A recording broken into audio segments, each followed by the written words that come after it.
Hello friends, neat UG 2023 exam కి attend అయిన students కి అలాగే వాళ్ళ యొక్క పేరెంట్స్ కి బెస్ట్ విషెస్ చెప్తున్నానండి. మీ పిల్లలు ఎగ్జామ్ చక్కగా రాస్తుంటారని భావిస్తున్నాను. అంతేకాకుండా వాళ్ళకి మంచి స్కోర్ రావాలని నేను కూడా విష్ చేస్తున్నాను. అలాగే ఈరోజు ఈ వీడియోలో మీకు చాలా ఇంపార్టెంట్ విషయం చెప్పాలి అనుకుంటున్నాను. అంటే ఇప్పటి వరకు ఎగ్జామ్ ఎప్పుడు ఉండబోతుంది, ఎగ్జామ్ అసలు జరుగుతుందా, పోస్ట్ పోన్ అవుతుందా, లేదా ఎగ్జామ్కి ఎలా ప్రిపేర్ అవ్వాలి, మంచి స్కోర్ రావాలంటే ఏం చేయాలి, ఎగ్జామ్కి ఎటువంటి జాగ్రత్తలు తీసుకోవాలి, ఇవన్నీ కూడా చూసామండి వీడియోస్లో. ఈరోజు నేను చేయబోయే వీడియో చాలా చాలా యూస్ఫుల్ వీడియో అని నేను భావిస్తున్నాను. చాలా మందికి డౌట్ రావచ్చు. ఇక్కడ నేను ఇచ్చినటువంటి ఈ title after exam what to do అని ఇచ్చాను. అంటే నీట్ ఎగ్జామ్ కంప్లీట్ అయిపోయిన తర్వాత ఏం చేయాలి అనేది ఇక్కడ క్వశ్చన్ మార్క్. ఏం చేయాలి అనేది మనకి ఒక్కొక్క స్టూడెంట్కి ఒక్కొక్క ఆస్పెక్ట్లో చెప్పాల్సి ఉంటుంది. సో అందరు స్టూడెంట్స్ని ఒకే కేటగిరీలో నేను ఉంచి చెప్పలేను కాబట్టి ఎన్ని కేటగిరీస్ ఆఫ్ స్టూడెంట్స్ ఉంటారు, వాళ్ళు ఈ ఎగ్జామ్ అయిపోయిన తర్వాత ఏం చేయాలి అనేది ఇక్కడ నేను మీతో కొంత డిస్కస్ చేయాలి అనుకుంటున్నాను. దేనికి అంటే చాలా మందికి కూడా ఈ వీడియో చాలా చాలా హెల్ప్ అవుతుందని నేను భావిస్తున్నాను. తప్పకుండా మీరు ప్రతి ఒక్కరు కూడా ఈ వీడియోని వాచ్ చేయండి. మంచి మార్క్స్ వచ్చిన వాళ్ళైనా సరే, కొంచెం తక్కువ మార్క్స్ వచ్చిన వాళ్ళైనా సరే తప్పకుండా ఈ వీడియోని పూర్తిగా వినండి. క్లియర్? ఈరోజు మనం ఈ టాపిక్ ఎగ్జామ్ కంప్లీట్ అయిపోయిన తర్వాత ఏం చేయాలి, ఇదే కదండి. ఇక్కడ మనం ఎగ్జామ్ కంప్లీట్ అయిపోయిన తర్వాత 5:20కి ఎగ్జామ్ కంప్లీట్ అయిపోతుంది కదా. మే 7వ తారీఖు 5:20 ఎగ్జామ్ కంప్లీట్ అయిపోతే స్టూడెంట్ బయటకు వచ్చేస్తారు. ఆల్మోస్ట్ 6 o'clockకి బయటికి ఎగ్జామ్ హాల్ నుండి వస్తారు. ఆ తర్వాత మీరు ఇంటికి రీచ్ అవుతారు. మీరు ఇంటికి రీచ్ అయ్యే లోపే మీ ఎగ్జామ్ పేపర్కి సంబంధించిన కీ కూడా రిలీజ్ అవుతుంది. అంటే ఈ కీ ఎలా రిలీజ్ అవుతుంది అంటే ఇది అఫీషియల్ కీ కాదండి. అంటే డిఫరెంట్ కాలేజెస్ వాళ్ళు వాళ్ళ ఫ్యాకల్టీని పెట్టి ఈ క్వశ్చన్ పేపర్స్కి కీ తయారు చేస్తారు. సో ఆ కీని రిఫరెన్స్గా తీసుకొని మీరు మీ క్వశ్చన్ పేపర్లో ఆన్సర్ చేసినటువంటి బబుల్ చేసినటువంటి ఆన్సర్స్ని ఆ కీతో కంపేర్ చేసుకొని సుమారుగా మీకు ఎన్ని మార్క్స్ వస్తాయి అని మీరు ఒక అండర్స్టాండింగ్ వచ్చుంటారు బహుశా. అంటే ఇక్కడ ఈ వచ్చినటువంటి మార్క్స్ని బట్టి 3 కేటగిరీస్ కింద మనం డివైడ్ చేద్దాం స్టూడెంట్స్ని. So first category of students వచ్చేసి 550 to 720 మార్క్స్ మధ్యలో కానీ వాళ్ళకి కీ చూసుకున్న తర్వాత స్కోర్ వచ్చి ఉంటే వాళ్ళని ఫస్ట్ కేటగిరీ స్టూడెంట్స్ కింద తీసుకుంటున్నాను నేను. సెకండ్ కేటగిరీ స్టూడెంట్స్ 400 to 550 వరకు కూడా సెకండ్ కేటగిరీ స్టూడెంట్స్ తీసుకుంటున్నాను. ఓకే. థర్డ్ కేటగిరీ వచ్చేసి <400 మార్క్స్. ఈ 3 కేటగిరీ స్టూడెంట్స్ని కూడా మనం ఒక్కసారి ఇవాల్యుయేట్ చేస్తే ఈ 550 to 720 category students A category వాళ్ళైనా సరే మ్యాక్సిమం సీట్ వచ్చేటువంటి ఛాన్సెస్ ఉంటాయి. 400 to 550 తీసుకున్నట్లయితే ఇక్కడ కేటగిరీ వైజ్గా మనం అప్లై చేసుకున్నట్లయితే ఇక్కడ కూడా కొంచెం ఛాన్సెస్ బాగానే ఉంటాయి. <400 తీసుకున్నట్లయితే 400 కంటే తక్కువ మార్కులు వచ్చినటువంటి స్టూడెంట్స్ కేటగిరీ వైజ్ బేస్ చేసుకున్నా సరే కొంచెం డిఫికల్టీ అని మనం అర్థం చేసుకోవచ్చు. ఇక్కడ నేను ఏ స్టూడెంట్ని కూడా తక్కువ చేసి మాట్లాడాలని కాదండి, వాళ్ళని హర్ట్ చేయాలని కాదు. ఇక్కడ చెప్పాలి అనుకుంటున్నటువంటి విషయం చాలా ఇంపార్టెంట్. ఎందుకంటే ఇక్కడ మనకి మ్యాక్సిమం పాసిబిలిటీ సీట్ రావడానికి ఛాన్సెస్ ఎక్కువగా ఉన్నాయి, పర్లేదు, వీఆర్ ఇన్ సేఫ్ అనుకునేటువంటి స్టూడెంట్స్ పర్లేదండి. ఈ సెకండ్ కేటగిరీలో స్టూడెంట్స్ ఏంటంటే ఇక్కడ కేటగిరీ అనేది చాలా చాలా ఇంపార్టెంట్. సపోజ్ ఓసీ కేటగిరీ తీసుకున్నారనుకోండి, ఓసీ కేటగిరీ స్టూడెంట్స్కి కొంచెం టఫ్ ఇక్కడ.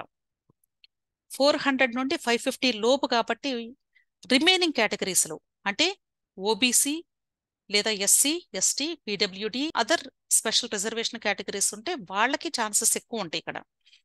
అదే మీకు <400 తీసుకున్నట్లయితే ఇక్కడ స్పెషల్ కేటగిరీ స్టూడెంట్స్కి ఛాన్సెస్ ఎక్కువ ఉంటాయి, కానీ మిగతా ఏ రిజర్వేషన్ స్టూడెంట్స్ అయినా సరే లేదా ఓపెన్ కేటగిరీ స్టూడెంట్స్ అయినా సరే తక్కువ ఛాన్సెస్ ఉంటాయన్నమాట ఇక్కడ. ఇప్పుడు ఈ కేటగిరీ ఆఫ్ స్టూడెంట్స్ ఏం చేయాలి అనేది ఇక్కడ క్వశ్చన్ మార్క్. మంచి మార్క్స్ వచ్చి వాళ్ళు పర్లేదు సీట్ వస్తుంది అనుకునే వాళ్ళు కౌన్సిలింగ్కి ప్రిపేర్డ్గా ఉన్నట్లే. ఈ సెకండ్ కేటగిరీలో తీసుకున్నట్లయితే వీళ్ళు ఏంటంటే సీట్ రావచ్చు లేదా జస్ట్ మిస్ అవ్వచ్చు, అలాంటి స్టేజ్లో ఉన్నటువంటి స్టూడెంట్స్. సో వీళ్ళు 50-50 ఛాన్సెస్ మాత్రమే ఉంటాయండి. ఇది నేను ఇంతకుముందు 2022 కౌన్సిలింగ్ బేస్ చేసుకొని చెప్తున్నటువంటి విషయం. అలాగే లెస్ దాన్ 400 తీసుకున్నట్లయితే 20-80% ఛాన్సెస్ మాత్రమే ఉంటాయి. అంటే 80% రాదు అనే చెప్పగలను నేను. ఓన్లీ 20% మాత్రమే పాసిబిలిటీ ఉంటుంది. అది కూడా స్పెషల్ రిజర్వేషన్ అంటే క్యాప్ రిజర్వేషన్, ఎన్సిసి, స్పోర్ట్స్ ఇలాంటివి స్పెషల్ రిజర్వేషన్స్ ఉంటేనే ఈ కేటగిరీ స్టూడెంట్స్కి సీట్ వచ్చేటువంటి అవకాశాలు ఉంటాయి. అయితే ఇప్పుడు ఏం చేయాలి వీళ్ళు? సీట్ రావడానికి ఛాన్స్ ఉన్నటువంటి స్టూడెంట్స్తో అసలు ఇబ్బందే లేదండి. ఈ second category, third category students గురించి మనం ఆలోచిద్దాం. ఈ సెకండ్ కేటగిరీ స్టూడెంట్స్ ఏం చేస్తారంటే కౌన్సిలింగ్ స్టార్ట్ అయ్యేంత వరకు కూడా వీళ్ళు కొంచెం డైలమాలో ఉంటారు. అంటే రావడానికి ఛాన్సెస్ ఉన్నాయా లేదా, ఒరిజినల్ కీ రిలీజ్ అయిన తర్వాత మనకి మార్క్స్ ఏమైనా యాడ్ అవుతాయా, లేదా కొన్ని క్వశ్చన్స్కి ఏమైనా యాడ్ చేస్తారా, ఏదైనా పాసిబిలిటీ ఉంటుందా, కొంచెం మార్క్స్ ఒక 20 మార్క్స్ అలా ఇంక్రీజ్ అయ్యేటువంటి ఛాన్సెస్ ఉంటాయా, ఇలా మీరు ఆలోచిస్తూ ఒక 1 మంత్ గడిచిపోతుంది. ఎందుకు అంటే ఎగ్జామ్ కంప్లీట్ అయిపోయిన తర్వాత రిజల్ట్ రావడానికి ఎగ్జాక్ట్గా 1 మంత్ టైం ఉంటుంది. ఈ 1 మంత్కి ఆల్మోస్ట్ చాలా టైం అయిపోయినట్లే, మీకు వాల్యుబుల్ టైము. ఈ 1 మంత్ తర్వాత రిజల్ట్లో మీకు మార్క్స్ యాడ్ అయితే వెల్ అండ్ గుడ్ అండి. ఒక 20 మార్క్స్ అలా యాడ్ అయినాయి అనుకోండి, మీకు కొంచెం ఫేవర్ అవ్వచ్చు. ఒకవేళ మార్క్స్ జస్ట్ ఒక 5 మార్క్స్ లేదా 3 మార్క్స్ అలా యాడ్ అయినాయి అనుకోండి, ఇప్పుడు మీకు ఛాన్సెస్ అనేవి చాలా కష్టం. సో అలాంటప్పుడు మీరు ఏం చేయాలి? నేను చెప్పేది ఏంటి అంటే, ఈ సెకండ్ కేటగిరీలో స్టూడెంట్స్ వీళ్ళల్లో తప్పనిసరిగా నేను ఎంబీబీఎస్ఏ చేయాలి లేదా బీడిఎస్ఏ చేయాలి, కేవలము ఈ 2 కోర్సెస్ తప్ప వేరే కోర్స్కి వెళ్ళి జాయిన్ అవ్వను అని కానీ గట్టి నిర్ణయం ఉంటే పిల్లలకి, వాళ్ళకి ఆ ఇంట్రెస్ట్ కానీ ఉంటే తల్లిదండ్రులు ఈ పిల్లలతో మాట్లాడి వీళ్ళని ఇమ్మీడియట్గా లాంగ్ టర్మ్లో జాయిన్ చేసేయాలి. అర్థమైంది కదా? ఎందుకు లాంగ్ టర్మ్లో జాయిన్ చేయాలి అంటే, ఈ రిజల్ట్ రావడానికి ఒక 1 మంత్ గడిచిపోతుంది. రిజల్ట్ వచ్చిన తర్వాత కౌన్సిలింగ్ స్టార్ట్ అయింది. కౌన్సిలింగ్ స్టార్ట్ అయిన తర్వాత అప్లికేషన్ ప్రాసెస్కి మరలా ఒక 1 మంత్ పడుతుంది సుమారుగా. ఈ 1 మంత్ కంప్లీట్ అయ్యేలేక 2 మంత్స్ అయిపోతుంది.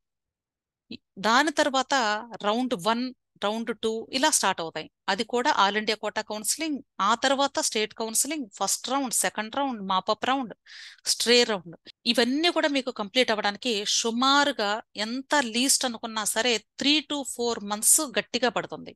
ఇంకా ఎక్కువే అవుతుంది కానీ తక్కువ మాత్రం కాదు. అంటే సపోజ్ మీరు మొత్తం కలిపినా సరే ఒక 4 మంత్స్ టైం పట్టింది అనుకుందాం ఎగ్జాంపుల్.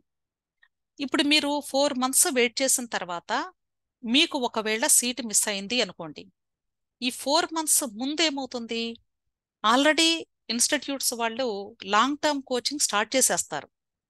సో మీరు ఈ 4 మంత్స్ ఇంట్లో కూర్చొని లాంగ్ టర్మ్కి అటెండ్ అవ్వరు, అలాగని ఇక్కడ సీట్ వస్తుందని గ్యారంటీ లేదు. చివరి వరకు లాస్ట్లో మిస్ అయింది అనుకోండి, ఈ 4 మంత్స్ మీరు లాంగ్ టర్మ్ కోచింగ్లో వెనకబడిపోయినట్లే, అంటే రివిజన్లో. ఇప్పుడు 4 మంత్స్ తర్వాత మీరు కాలేజీకి వెళ్ళేటప్పటికి ఆల్మోస్ట్ మీకు మరలా నెక్స్ట్ ఇయర్ ఎగ్జామ్కి ఒక half of the period time complete అయిపోయింది. అర్థమవుతుంది కదా? సో చాలా మంది చేసినటువంటి మిస్టేక్ ఏంటంటే 2022 కౌన్సిలింగ్లో జరిగినటువంటి మిస్టేక్ నేను చెప్తుంది. పేరెంట్స్ ఈ సెకండ్ కేటగిరీ స్టూడెంట్స్ దగ్గర చాలా స్ట్రగుల్ అయ్యారండి. ఇక్కడ రిజర్వేషన్ కేటగిరీస్, అలాగే గవర్నమెంట్ తీసుకున్నటువంటి డెసిషన్స్, ఇవన్నీ కూడా చాలా ఉంటాయి ఇక్కడ స్ట్రాటజీస్. అవన్నీ కూడా ఫుల్ఫిల్ చేసుకుంటూ మీకు వెబ్ ఆప్షన్స్ పెట్టుకొని వాటి యొక్క రిజల్ట్స్ డిక్లేర్ అవ్వడానికి టైం పడుతుంది. అలాగే లాస్ట్ రౌండ్స్ వరకు వెయిట్ చేయటం, ఈ ప్రాసెస్ అంతా కంప్లీట్ అయిన తర్వాత సీట్ రానటువంటి పిల్లల్ని ఏం చేయాలో అర్థం కాక పేరెంట్స్ చాలా మంది సఫర్ అయ్యారు. సో అప్పుడు కొద్దిమంది నన్ను అడగటం జరిగింది. వాళ్ళకి నేను సజెషన్ ఇచ్చి అట్లీస్ట్ ఇప్పుడైనా సరే మీరు రియలైజ్ అయ్యి ఇమ్మీడియట్గా మీ పిల్లల్ని తీసుకువెళ్ళి జాయిన్ చేయండి, హాస్టల్లో జాయిన్ చేయండి. వాళ్ళు ఎంబీబీఎస్ఏ లేదా బీడిఎస్ఏ చదవాలి అనుకునేట్లయితే మీరు వెంటనే లాంగ్ టర్మ్లో జాయిన్ చేసేయండి అని నేను సలహా ఇవ్వటం జరిగింది. సో దయచేసి నేను చెప్పే ఒకే ఒక సలహా ఏంటి అంటే, ఈ సెకండ్ కేటగిరీ స్టూడెంట్స్ వీలైతే మీరు తప్పనిసరిగా మీ పిల్లల్ని లాంగ్ టర్మ్లో జాయిన్ చేయడానికి ట్రై చేయండి. ఇక్కడ ఈ కేటగిరీలో ఎస్సీ ఎస్టీ స్టూడెంట్స్ ఉంటే ఒకవేళ వాళ్ళకి కొంచెం ఛాన్సెస్ ఉంటాయండి. వాళ్ళకు కూడా 450 అబోవ్ వస్తేనే మ్యాక్సిమం ఛాన్సెస్ ఉంటాయి. అంతేగాని అంతకంటే తక్కువ వస్తే వీళ్ళకు కూడా కష్టమే. కాబట్టి దయచేసి ఇక్కడ ఈ రీజన్లో ఉన్నటువంటి స్టూడెంట్స్ మీరు లాంగ్ టర్మ్లో పిల్లల్ని జాయిన్ చేసేయండి ఇమ్మీడియట్గా. ఎప్పుడైతే లాంగ్ టర్మ్ స్టార్ట్ అవుతుందో అప్పుడు మీ పిల్లల్ని జాయిన్ చేసేయండి హాస్టల్స్లో. మీరు స్టార్టింగ్ చెప్పండి, మా పిల్లలకి సీటు వస్తే మేము మధ్యలో తీసుకుని వెళ్ళిపోతాము అని చెప్పండి. అప్పుడు కాలేజ్ వాళ్ళు కూడా అండి admission fee 10,000 rupees, per day వచ్చేసి 800 రూపాయలు కలెక్ట్ చేసి మిగతా అమౌంట్ అంతా కూడా మీకు రిటర్న్ ఇచ్చేస్తున్నారు. ఆల్రెడీ ప్రాక్టికల్గా నేను చూశాను, కొద్దిమందికి చేయటం కూడా జరిగింది. సో మీ డబ్బులు ఎక్కడికి పోవండి. మీరు లాంగ్ టర్మ్లో జాయిన్ చేసినా సరే, ఒకవేళ మీరు స్టార్టింగ్లోనే ఒక 50,000 కట్టేశారనుకోండి, ఈ 50,000లో ఈ 10,000 రూపాయలు తీస్తారు. మీ స్టూడెంట్స్ ఎన్ని రోజులుంటే అంటే అకామిడేషన్కి, ఫుడ్కి, అలాగే క్లాసెస్కి మొత్తానికి కలిపి పర్ డే వచ్చేసి 800 రూపాయల చొప్పున కట్ చేసి మిగతా అమౌంట్ ఎంత వస్తే అంత మీకు రిటర్న్ ఇచ్చేసి మీ పిల్లల్ని బయటికి పంపిస్తారు, అంటే జాయిన్ అవ్వడానికి. సో ఆ ప్రాబ్లం లేదు కాబట్టి మీరు దయచేసి ప్రతి ఒక్క పేరెంట్ని నేను రిక్వెస్ట్ చేస్తున్నాను, మీరు ఎటువంటి డెసిషన్ తీసుకోవాలి అనేది లేట్గా తీసుకోవద్దు దయచేసి. అర్థమవుతుంది కదా? మీరు ఆలోచించి ఒక నెల తర్వాత, లేదా ఒక 10 రోజుల తర్వాత, లేదా ఒక 2 నెలలు చూద్దాము, కౌన్సిలింగ్ స్టార్ట్ అయ్యాక ఫస్ట్ రౌండ్ చూద్దాము, ఇలాంటివి ఏది వద్దండి. మీకు తెలియదండి, అలా ప్రాసెస్ గడిచిపోతూనే ఉంటుంది. మీ పిల్లలు ఇంట్లోనే ఉంటారు. వాళ్ళు సీటు రాకపోతే మాత్రం చాలా ఇబ్బంది పడతారు, అది కూడా చెప్తున్నాను. సో అందుకని మీ పిల్లల్ని లాంగ్ టర్మ్లో జాయిన్ చేసి వాళ్ళని చదువుకుంటూ ఉండమనండి. అసలు స్టూడెంట్ ఉండాల్సిన అవసరమే లేదండి. అర్థమైంది కదా? సో ఆన్లైన్ కౌన్సిలింగే ఉంటుంది కాబట్టి స్టూడెంట్ అసలు ఉండాల్సిన అవసరమే లేదు. కాబట్టి మీరు ఇంటి దగ్గర కూర్చొని చక్కగా కౌన్సిలింగ్ ప్రాసెస్ అంతా పేరెంట్సే నిర్వర్తించండి. స్టూడెంట్ హాస్టల్లో ఉండి చదువుకుంటారు. ఏదైనా అవసరమైనప్పుడు మీరు ఒకసారి పిల్లల దగ్గరకు వెళ్ళి మీట్ అయ్యి ఆ రిక్వైర్మెంట్ని ఫుల్ఫిల్ చేయండి. అర్థమైంది కదా? అప్లికేషన్ ప్రాసెస్లో ఏదైనా అవసరమైతే స్టూడెంట్ యొక్క సిగ్నేచర్ కానీ, లేకపోతే థంబ్ ఇంప్రెషన్ కానీ, అలాంటివి ఏదైనా కావాలి అనుకుంటే అప్పుడు వెళ్ళండి. ఆల్రెడీ నీట్ ఎగ్జామ్ అప్పుడే మీరు అప్లికేషన్ ఫిల్ చేసినప్పుడే స్టూడెంట్ యొక్క సిగ్నేచరు, థంబ్ ఇంప్రెషను అన్ని స్కాన్ చేసి పెట్టుకున్నారు రెడీగా. సో స్టూడెంట్తో మీకు అసలు ఎటువంటి అవసరము ఉండదు. సీటు వస్తే జాయిన్ అవ్వడానికి తప్ప స్టూడెంట్ ఈ కౌన్సిలింగ్కి ఉండాల్సినటువంటి అవసరమే లేదు. కాబట్టి ఇంటిలో పిల్లల్ని ఉంచొద్దు. లేదు మేడం, మేము లాంగ్ టర్మ్కి జాయిన్ చేయము, వేరే కోర్సు ఏదైనా చూసుకుని అక్కడ జాయిన్ చేస్తాము అనుకునేటువంటి పేరెంట్స్ ఎవరైతే ఉంటారో వాళ్ళు అప్పుడు నెక్స్ట్ కోర్స్కి ఎక్కడ ఏ కాలేజ్లో అప్లై చేయాలి, ఎటువంటి కోర్సుకి పంపించాలి అనే దాని మీద పూర్తిగా అవగాహనతో ఉండండి. అంతేగాని ఈ కౌన్సిలింగ్ అంతా కంప్లీట్ అయిపోయిన తర్వాత అప్పుడు డిగ్రీలో జాయిన్ చేద్దామా, లేకపోతే వేరే కాలేజెస్లో ఎక్కడైనా వేరే కోర్సెస్లో అడ్మిషన్స్ ఉంటాయా, ఎంట్రన్స్ ఎగ్జామ్స్ ఎక్కడైనా జరుగుతున్నాయా, అప్పుడు సర్చ్ చేయొద్దు. అర్థమైంది కదండి? సో ప్రతి ఒక్కరు కూడండి ఏదైనా సరే ప్లాన్డ్గా వెళ్ళాలి. ఎటువంటి మిస్టేక్స్ కూడా దయచేసి చేయవద్దు. ఎగ్జామ్ రాయడం వరకు ఒక వంతు, ఎగ్జామ్ రాసిన దానికంటే కూడా ఈ కౌన్సిలింగ్ ప్రాసెస్లో మీరు వేసే ప్రతి అడుగు కూడా చాలా ఇంపార్టెంట్. అర్థమైంది కదా? నెక్స్ట్ పాయింట్, థర్డ్ కేటగిరీ తీసుకున్నట్లయితే లెస్ దాన్ 400. ఆల్రెడీ ఇక్కడ లెస్ ఛాన్సెస్ అని చెప్పానండి, వెరీ లీస్ట్ ఛాన్సెస్ అండి. అంటే ఆల్మోస్ట్ నాకు తెలిసి ఈవెన్ ఎస్టీ కేటగిరీలో కూడా సీట్ రావడం కష్టం. కాబట్టి ఓన్లీ స్పెషల్ కేటగిరీ స్టూడెంట్స్కి మాత్రమే ఇక్కడ సీట్ వచ్చేటువంటి అవకాశం ఉంది. అర్థమైంది కదా?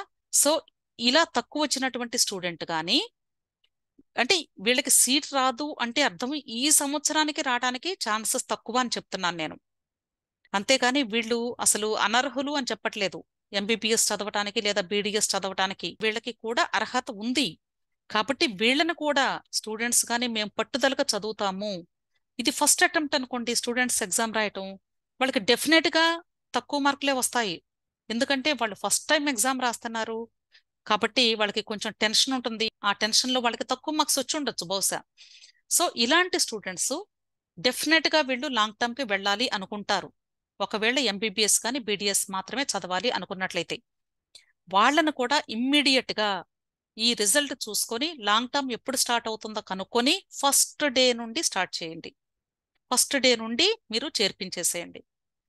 లాంగ్ టర్మ్ లో ఒక రోజు కానీ మీకు కోచింగ్ పోయింది అంటే అర్థం ఒక వారం రోజుల సిలబస్ మీరు వెనకబడిపోయినట్లు అర్థం. గుర్తుంచుకోండి, ఒక రోజు మీరు క్లాస్ మిస్ అయ్యారు అంటే ఒక వారంలో చెప్పే సిలబస్ అంతా మీరు లూజ్ అయినట్లే అర్థం. ఎందుకు అంటే ఆ రోజు చెప్పే లెసన్ కి కంటిన్యూషన్ ఆ వీక్ లో ఉన్న చాప్టర్స్ అన్ని కూడా రిలేటెడ్ గా ఉంటాయి. ఆ వీకెండ్ ఎగ్జామ్ పెట్టేస్తారు అంటే ఈ చాప్టర్స్ అన్ని మీరు లూజ్ అయినట్లే. బేసిక్స్ అర్థం కాకుండా మీరు ఎంత ఫాలో అయినా సరే అది అర్థం కావటం చాలా కష్టం. కాబట్టి దయచేసి పిల్లలు, మీరు లాంగ్ టర్మ్ జాయిన్ అవ్వాలి అనుకున్నట్లయితే తప్పనిసరిగా from the first day you have to join. అర్థమైంది కదా? డిలే చేయొద్దు. ఒకవేళ మీకు సీట్స్ వస్తే మీ పేరెంట్స్ చక్కగా మిమ్మల్ని హ్యాపీగా తీసుకుని వచ్చి జాయిన్ చేస్తారు. అర్థమైంది కదా? సో నేను ఈరోజు ఈ వీడియోలో చెప్పాలి అనుకుంటున్నటువంటి విషయం ఇదేనండి. ఇప్పుడు మీకు ఒక క్వశ్చన్ వస్తుంది, అసలు ఈ మార్క్స్ వచ్చినాయి కదా మేడం, ఈ మార్క్స్కి సీట్ వస్తుందా లేదా అనేది మాకెలా తెలుస్తుంది అనేది మీకు, అంటే దానికి ఒక ప్రూఫ్ ఉండాలి కదా. ఆ విషయం ఎలా తెలుస్తుంది మాకు, దానికి ప్రూఫ్ ఏంటి అని మీరు నన్ను అడుగుతారు డెఫినెట్ గా. ఇంతకుముందు నేను నా యూట్యూబ్ ఛానల్లో ఏపీ మరియు తెలంగాణ స్టేట్స్, అంటే ఓన్లీ తెలుగు స్టేట్స్ కి సంబంధించిన నీట్ 2022 కౌన్సిలింగ్ ని రిఫరెన్స్ గా తీసుకొని consolidated cut off marks for all categories ఈ వీడియోస్ నేను చేయడం జరిగింది. సో ఈ కన్సాలిడేటెడ్ కట్ ఆఫ్ మార్క్స్ లో ఆల్ ఇండియా ర్యాంక్ ని వాటితో పాటు మార్క్స్ ను కూడా నేను ఇవ్వడం జరిగింది. సో ఈ వీడియోస్ చేయడానికి గల ముఖ్య ఉద్దేశం కూడా స్టూడెంట్స్ ఎగ్జామ్ కి వెళ్ళబోయే ముందు ఆ మార్క్స్ ని చూసుకొని ఎన్ని మార్క్స్ వస్తే వాళ్ళకి సీట్ రావడానికి ఛాన్స్ ఉంది అని వాళ్ళు ఒకసారి ఆలోచించుకొని దానికి తగ్గట్లుగా కష్టపడి చదువుతారు అని నేను ఆల్మోస్ట్ ఒక 3 months బ్యాకే ఆ వీడియోస్ చేయడం జరిగింది. అవి చాలా మంది చూశారు, ఇంకా చాలా మంది చూడలేదు. సో ఎవరైతే ఆ వీడియోస్ని వాచ్ చేయలేదో ఆ వీడియోస్ యొక్క లింక్ నేను డిస్క్రిప్షన్లో ఇస్తానండి. ఏపీకి సంబంధించి అలాగే తెలంగాణ స్టేట్కి సంబంధించి consolidated cut off marks, all India ranks రెండు కూడా నేను కేటగిరీ వైజ్గా, అంటే ఎన్ని మార్క్స్ వస్తే సీట్ రావడానికి ఛాన్స్ ఉంది ఎంబీబీఎస్ సీటు అనేది నేను లిస్ట్ పెట్టాను. సో దయచేసి ప్రతి ఒక్కరు కూడా ఆ లిస్ట్ చూసుకోండి. మీరు ఏ కేటగిరీ వాళ్ళో ఆ మార్క్స్లో మీకు ఛాన్సెస్ ఎంత ఉన్నాయో చూసుకొని అక్కడ ఇచ్చినటువంటి ఆ లిస్టులో సపోజ్ బీసీఏ కేటగిరీ తీసుకుందాము. బీసీఏ కేటగిరీకి 550 వరకు సీట్ వచ్చేటువంటి అవకాశం ఉంది, లాస్ట్ ఇయర్ వచ్చింది అని చెప్పాను అనుకోండి. 550 వరకు సీట్ వచ్చింది అంటే అర్థం ఏంటి, ఈ సంవత్సరం 560 వరకు వెళ్ళొచ్చు లేదా 540 వరకు తగ్గొచ్చు. అర్థమైంది కదా? అంటే 540 వచ్చినా కూడా సీట్ వచ్చే ఛాన్స్ ఉండొచ్చు, లేదా 560 వస్తేనే సీట్ వచ్చేటువంటి అవకాశం ఉండొచ్చు. అర్థమైందా? అంతకంటే తక్కువ వస్తే సీట్ రాదు అనుకోండి, అప్పుడు మీకు లూజ్ అవుతుంది కదా. కాబట్టి మీరు +or- 10 మార్క్స్ పెట్టుకోండి. ఒక 10 మార్కులు పెరిగినా తగ్గినా సరే మీరు జస్ట్ బోర్డర్లో ఉన్నట్లే అర్థం. క్లియర్? సో దాన్ని బట్టి మీరు ఆలోచించుకొని మీరు ఇమ్మీడియట్గా కోచింగ్కైనా వెళ్ళండి లేదా ఆల్టర్నేటివ్ కోర్స్కి దేనికైనా అప్లై చేసి వాటికి ఆ ఎగ్జామ్స్కి ప్రిపేర్ అవ్వండి. క్లియర్? సో నేను ఈ వీడియోస్కి సంబంధించినటువంటి లింక్స్ కూడా మీకు డిస్క్రిప్షన్లో ఇస్తానండి. ఒకసారి ఆ వీడియోస్ను కూడా నేను చూపిస్తాను అవి ఎలా ఉన్నాయి అనేది. ఓకే, ఇది నా ఛానల్ అండి, మెన్లో ట్యూటోరియల్స్. ఇక్కడ home, videos, live, playlist, community ఇవన్నీ ఉన్నాయి కదా. దీనిలో ప్లేలిస్ట్ మీద క్లిక్ చేయాలి. క్లియర్? సో ఈ ప్లేలిస్ట్ మీద క్లిక్ చేసినప్పుడు దీనిలో అంటే నా ఛానల్లో ఉన్నటువంటి ప్లేలిస్టులన్నీ కూడా మీకు ఓపెన్ అవుతాయి. ఈ ప్లేలిస్టుల్లో ఇక్కడ నేను నెంబరింగ్ కూడా ఇచ్చానండి. ఇది 7th నెంబర్ది నీట్ యూజీ 2023 ఏపీ డేటా అని చెప్పాను. అంటే స్టేట్ వైడ్ గా కూడా నేను ప్లేలిస్ట్ పెట్టడం జరిగింది. ఏపీకి సంబంధించినటువంటి డేటా ఇది. దీనిలో నేను last year cut off marks అని పెట్టానండి. అంటే ఈ సంవత్సరం కౌన్సిలింగ్ వాళ్ళకి ఉపయోగపడుతుంది అని లాస్ట్ ఇయర్ డేటాను రెఫరెన్స్ గా తీసుకొని చేశాను. ఇది క్లిక్ చేసినట్లయితే ఇక్కడ 4th వీడియో ఉంది కదా, ఈ 4th వీడియోని క్లిక్ చేయండి. ఇక్కడ AP state MBBS admission category wise consolidated cut off marks and all India ranks. Okay, ఈ వీడియోని మీరు వాచ్ చేస్తే ఏపీ స్టేట్ మెడికల్ కాలేజెస్ లో ఏ కేటగిరీ వాళ్ళకి సీట్ వచ్చేటువంటి అవకాశం ఉంది అనేది క్లియర్గా ఉంటుంది. మీరు దయచేసి ఒకసారి వాచ్ చేయండి. క్లియర్. అలాగే నెక్స్ట్ తెలంగాణ స్టేట్ వాళ్ళకి చూపిస్తాను. Okay. Telangana state neat UG 2023 తీసుకున్నట్లయితే 12వ నెంబర్ ప్లేలిస్ట్ అండి. ఇది క్లిక్ చేసినట్లయితే మీకు ఇక్కడ మీరు చూసినట్లయితే 7.4 వీడియో ఉంది కదండి. ఇది తెలంగాణ స్టేట్ కి సంబంధించి consolidated cut off marks air అన్ని కేటగిరీస్ కి ఇచ్చానండి. ఒక్కసారి చూడండి వీడియోని క్లిక్ చేసి. నేను వీటి యొక్క లింక్స్ ను కూడా మీకు డిస్క్రిప్షన్ లో ఇస్తాను. ప్రతి ఒక్క వీడియోను కూడా ఒక్కసారి మీరు చూస్తే మీకు పూర్తిగా అవగాహన వచ్చింది. ఓకే. నేను ఏ ర్యాంక్కి ఏ మార్క్కి ఏ కాలేజ్లో సీట్ వస్తుందో కూడా వీడియోస్ చేశానండి. మీరు ఆ డేటానంతా కూడా యూటిలైజ్ చేసుకోండి. మీకు తప్పకుండా హెల్ప్ అవుతుంది. ఒక కంప్లీట్ పిక్చర్ వస్తుంది. అంటే మ్యాక్సిమం ఎటువంటి కాలేజెస్లో రావడానికి ఛాన్స్ ఉందో కూడా మీకు అర్థమైద్ది. ఈ సంవత్సరం రావడానికి కూడా మీకు ఛాన్సెస్ ఎంతవరకు ఉంది అనేది కూడా మీకు ఒక ఐడియా వస్తుంది. క్లియర్. అక్కడ వీడియోలో పెట్టినటువంటి డేటానే నేను ఇక్కడ చూపిస్తున్నానండి. జస్ట్ నేను ఈ డేటానే ఆ వీడియోస్ లో పెట్టిందండి. ఈ డేటాని మీకు ఇన్స్టాగ్రామ్ లో కూడా పోస్ట్ చేస్తానండి. దయచేసి మీరు ఫాలో అవుతూ ఉండండి. ఇక్కడ ఏయూ రీజన్ కి సంబంధించినటువంటి ఆల్ ఇండియా ర్యాంక్స్, అలాగే నీట్ స్కోర్ ఇచ్చాను.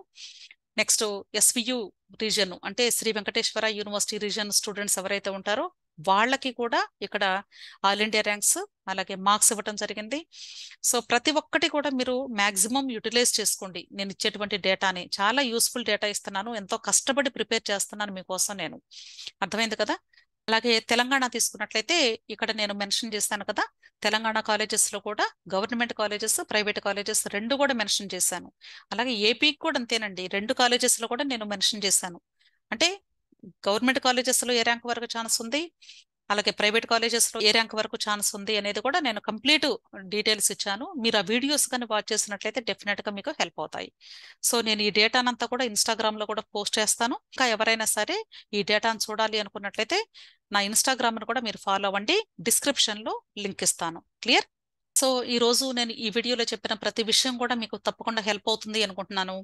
సో పేరెంట్స్ మీరు కూడా మీ పిల్లలతో మాట్లాడి డిలే చేయకుండా, అంటే కొద్దిమంది ఏం చేస్తారు అంటే డెసిషన్ తీసుకోవడానికి చాలా టైం కిల్ చేస్తారు. అంటే ఒక నెల రోజులు పోయాక చూద్దాము, అసలు రిజల్ట్ వచ్చాక చూద్దాము, అప్పుడు డెసిషన్ తీసుకోవచ్చు, మంత్ లో మిస్ అయ్యేది ఏముంటుంది, ఇలా ఆలోచిస్తారు. దయచేసి అలా వద్దండి. మీరు జాయిన్ చేయాలి అనుకున్నట్లయితే కానీ జస్ట్ బోర్డర్ లో ఉన్నటువంటి స్టూడెంట్స్ ని మాత్రం మీరు లాంగ్ టర్మ్స్ లో పెట్టేసుకోండి. వాళ్ళు చదువుకుంటూ ఉంటారు, మీరు కౌన్సిలింగ్ ప్రాసెస్ ని జరిగించండి. వాళ్ళకి సీట్ వచ్చింది అనుకోండి, అప్పుడే మీరు తీసుకొచ్చి జాయిన్ చేయొచ్చు. ఓకే. స్టూడెంట్ ఉండాల్సినటువంటి అవసరం లేదు కౌన్సిలింగ్ కి, గుర్తుంచుకోండి. అసలు వాళ్ళతో ఏ పని కూడా మనకు లేదండి. కంప్లీట్ గా కౌన్సిలింగ్ అనేది పేరెంట్స్ ఉండి చేసుకోవచ్చు. అర్థమైంది కదా. మీకు ఇంకా ఏదైనా సరే కౌన్సిలింగ్ కి సంబంధించినటువంటి హెల్ప్ కావాలి అన్నా సరే నేను మీకు పెయిడ్ సర్వీసెస్ కూడా ప్రొవైడ్ చేస్తున్నానండి.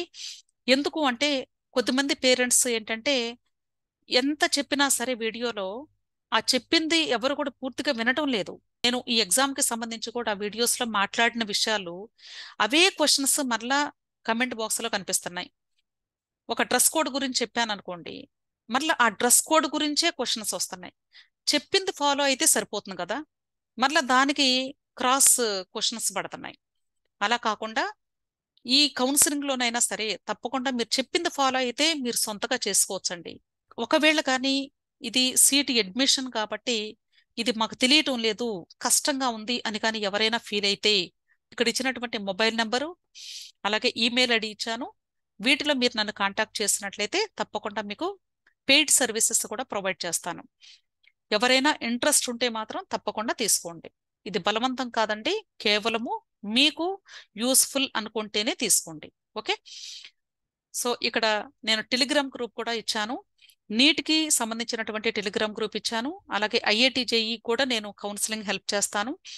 సో ఎవరైనా స్టూడెంట్స్ మీకు ఏ డౌట్ వచ్చినా సరే మీరు ఫోన్ చేసి మాట్లాడుతూ ఉంటే నాకు చాలా కష్టం అండి.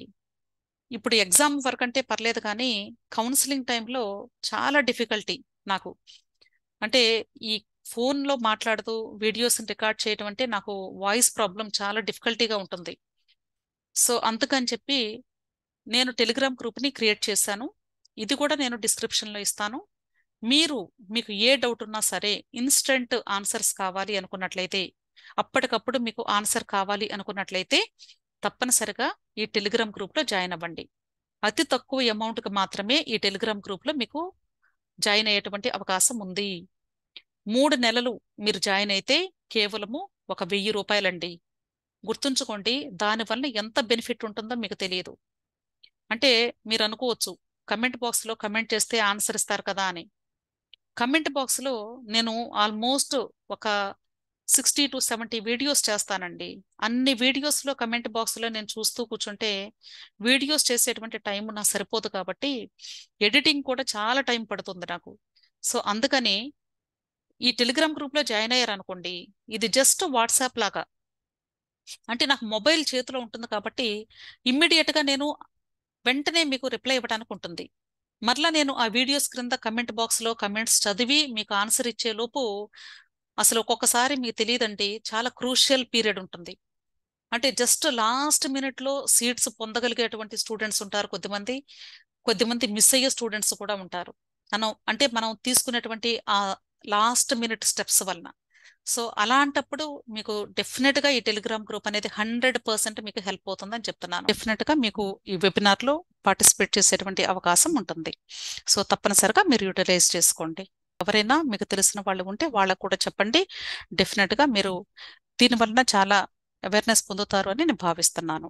ఓకే, సో ఇంకా ఏదైనా డౌట్స్ ఉంటే తప్పకుండా కమెంట్ బాక్స్ లో కూడా కమెంట్ చేయండి. నేను వాటికి కూడా మీకు ఆన్సర్ ఇవ్వడానికి రెడీగా ఉంటాను. క్లియర్? Thank you.